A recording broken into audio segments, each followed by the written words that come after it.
আমাদের দেশে একটা স্লোগান অনেক জনপ্রিয়, বেটি বাঁচাও বেটি পড়াও।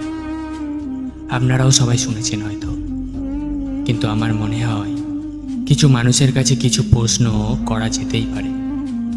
প্রথম প্রশ্ন, বেটি বাঁচাও, কিন্তু কিভাবে বাঁচাবে? বোরকা পরাবে নাকি শাড়ি পরাবে? ঘরে আটকে রাখবে নাকি বিয়ে দিয়ে দেবে?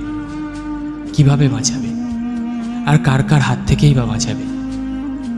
দ্বিতীয় প্রশ্ন, বেটি পড়াও, কিন্তু কোথায় পড়াবে আর কিভাবেই বা পড়াবে?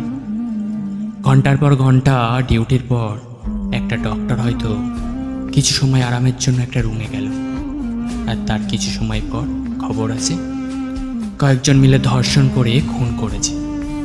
তো গ্যারান্টি কে দেবে?